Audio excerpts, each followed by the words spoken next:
Dando prosseguimento às reações orgânicas, precisamos relembrar que as reações de substituição podem acontecer via radical livre, que já estudamos, podem ser reações de substituição nucleofílica ou podem ser reações de substituição eletrofílica. Agora, iremos estudar as reações de substituição nucleofílica. Sabemos que na substituição haverá a troca de um átomo ou grupo de átomos por outro átomo ou grupo de átomos. No caso da substituição nucleofílica, teremos a reação entre um nucleófilo e um substrato. É fundamental conhecer esses termos. Nucleófilo é uma espécie que gosta de núcleos, ou seja, é uma espécie que se sente atraída por cargas positivas. Dessa maneira, o nucleófilo ou é um ânion ou é uma base de Lewis. Vale ressaltar que uma base de Lewis possui elétrons não ligantes e é capaz de doar esse par de elétrons. Não esqueça! Foque agora sua atenção para o substrato. Esse substrato geralmente será um haleto orgânico. Lembra do haleto? No haleto orgânico temos carbono ligado ou ao flúor, ou cloro, ou iodo, ou bromo. Esses elementos, flúor, cloro, iodo, bromo, são mais eletronegativos que o carbono. Sendo assim, o carbono ficará polarizado positivamente e o X, que representa um desses elementos, ficará polarizado negativamente. Por quê? Porque o elemento mais eletronegativo atrai os elétrons para perto de si, gerando um polo negativo. Na substituição nucleofílica, ocorrerá a heterólise ou cisão heterolítica. Em seguida, o nucleófilo substituirá o X, que será considerado o grupo abandonador. Não esqueça que o X pode ser o flúor, ou cloro, ou bromo, ou iodo, que são os halogênios. A polaridade de uma ligação carbono-halogênio deixa o carbono polarizado positivamente, conforme eu já falei. Em haletos de alquila, esta polaridade torna o carbono ativado para reações de substituições com nucleófilos. As reações de substituição ocorrem porque o grupo abandonador, geralmente halogênios, é mais eletronegativo que o carbono, deixando este mais deficiente em elétrons.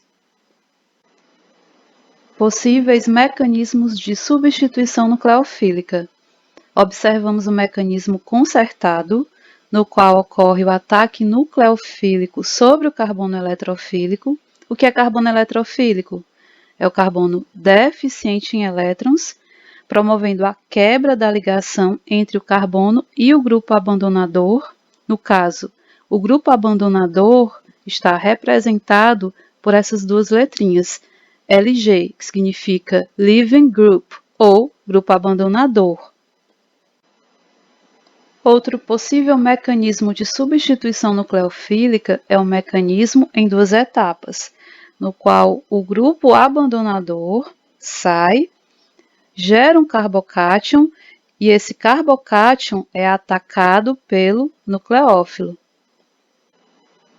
Então, as reações de substituição nucleofílica podem acontecer por um desses dois mecanismos, ou pelo mecanismo concertado, ou pelo mecanismo em duas etapas. Continuaremos agora o conteúdo falando sobre as reações de substituição nos hidrocarbonetos aromáticos. As reações de substituição são mais fáceis nos hidrocarbonetos aromáticos do que as reações observadas nos alcanos.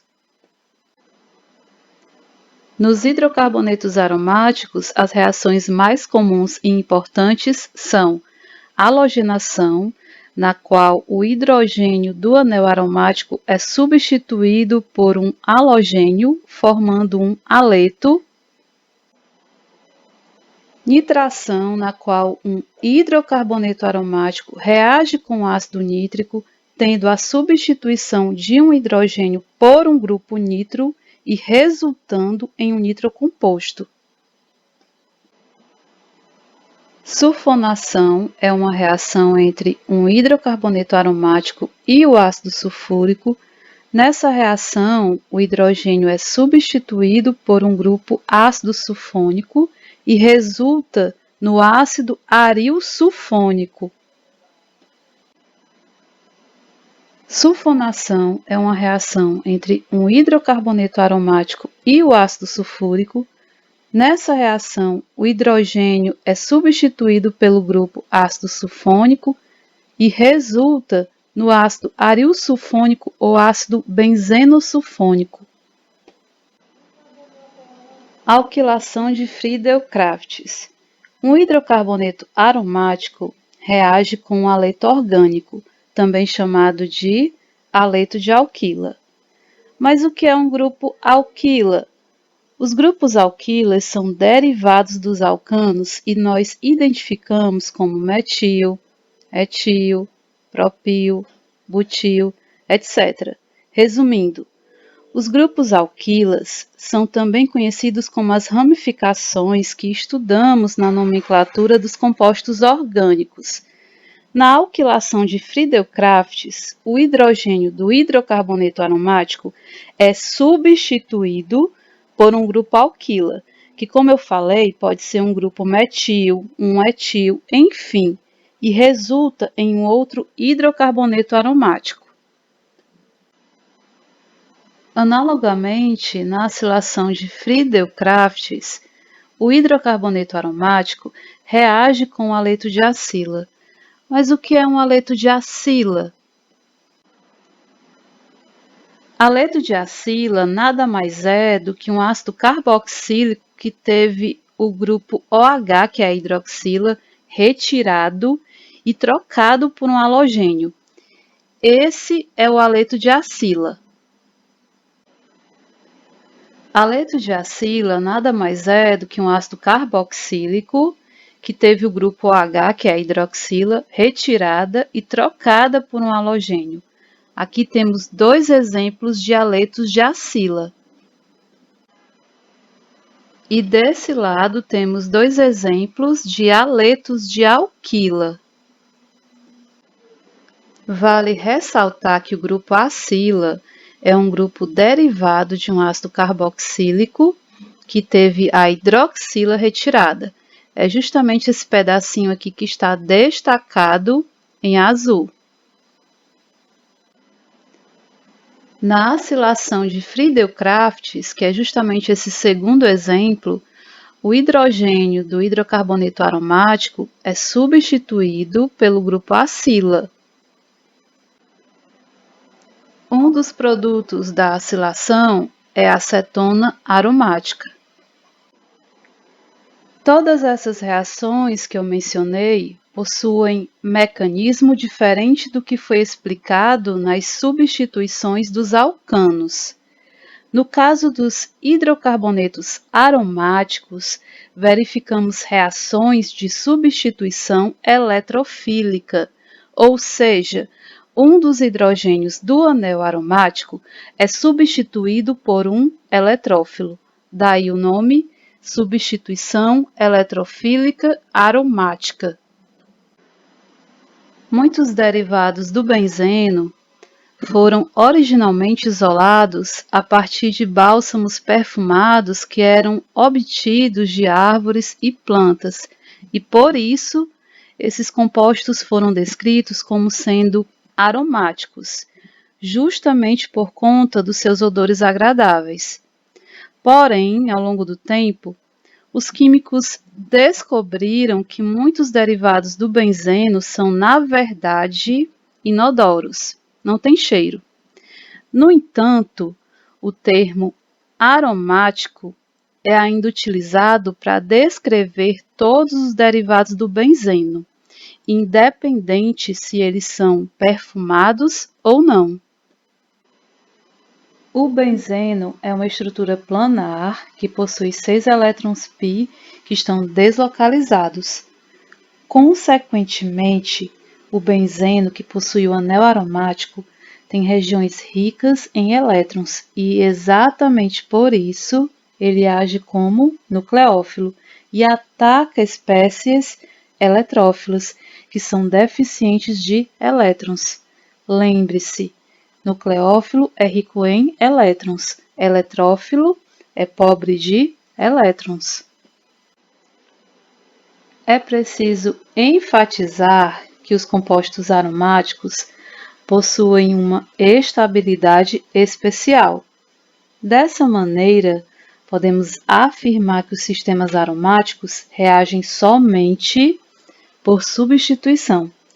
Outros tipos de reações, como as reações de adição, por exemplo, não ocorrem em sistemas aromáticos, porque isso resultaria na formação de um produto não aromático, que seria um produto menos estável.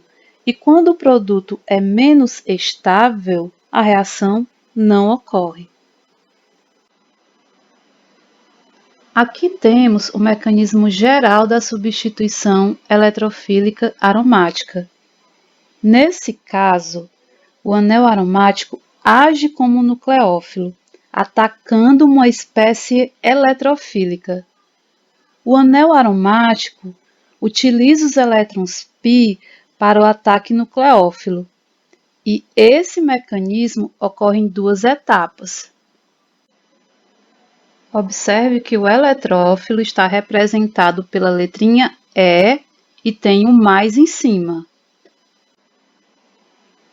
Na primeira etapa, quando o eletrófilo se liga ao benzeno, a ligação dupla é rompida para poder receber esse eletrófilo e manter as 4 ligações do carbono. Então, forma-se um carbocátion, que é um intermediário da reação. Lembra do carbocátion? Carbocátion é um carbono com carga positiva. Quando o carbocátion se forma, a aromaticidade é quebrada.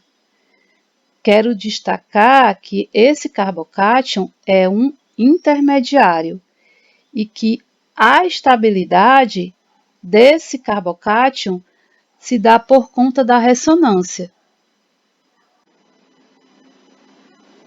Como assim ressonância? Essa carga positiva fica mudando de posição e isso estabiliza o intermediário, que são esses 3 aqui. Na segunda etapa, precisamos de uma base que irá retirar o hidrogênio, na forma de próton, que é o H+, e depois disso, a aromaticidade será restaurada, ou seja, as ligações duplas alternadas voltam a fazer parte do benzeno. Se o anel aromático já tiver um átomo ou grupo de átomos ligado ao anel benzênico, as substituições posteriores serão influenciadas por ele, ou seja, dizemos que este grupo é um orientador das substituições que poderão acontecer. Você irá entender melhor se observar os exemplos da influência de um grupo já presente no anel. No caso do fenol, temos o grupo OH, que é a hidroxila. Quando o fenol reagir com o Cl2, ocorrerá uma substituição de um hidrogênio do anel aromático por um cloro que está destacado de rosa. A questão é, qual a posição que o cloro ficará? Quem definirá é o grupo que já está presente no anel, ou seja, a hidroxila. Essa capacidade de orientar as posições de uma substituição é chamada de dirigência em anéis aromáticos. A hidroxila é um grupo ortoparadirigente. Isso significa que quando o hidrogênio for substituído por um cloro, esse cloro entrará na posição orto ou entrará na posição para. Vamos relembrar rapidinho a utilização dos prefixos orto, meta e para. Orto significa posição 1,2, como é o caso do orto-dimetilbenzeno. Posição 1,2 de metilbenzeno, é a mesma coisa. Meta significa a posição 1,3. Isso quer dizer que meta de metilbenzeno é a mesma coisa que 1,3 de metilbenzeno. E para significa 1,4. Então, quando temos para de metilbenzeno, é a mesma coisa que 1,4 de metilbenzeno. Retomando aqui a dirigência em anéis aromáticos, sempre que o benzeno tiver o grupo OH ligado a ele, esse grupo OH influenciará substituições na posição orto ou na posição para. Isso é uma regra. Dependendo do grupo, essa influência muda. Se o grupo ligado ao anel aromático for a aldoxila, que é o grupo funcional dos aldeídos, qualquer substituição acontecerá na posição meta, porque o grupo aldoxila, que está meio esverdeado, é meta-dirigente. Então, perceba que na reação entre o benzaldeído e o cloro, esse cloro substituiu o hidrogênio do anel aromático na posição meta. Em geral, os grupos ortoparadirigentes são formados somente por um átomo ou então um grupo de átomos que estão unidos por ligações simples. Já os metadirigentes possuem pelo menos uma ligação dupla ou tripla. Exemplos de grupos ortoparadirigentes: flúor, cloro, bromo, iodo, a hidroxila, o NH2, o CH3, que é o metil, o CH2CH3, que é o etil. Exemplos de grupos metadirigentes: a aldoxila, que é o grupo funcional dos aldeídos, e a carboxila, que é o grupo funcional dos ácidos carboxílicos.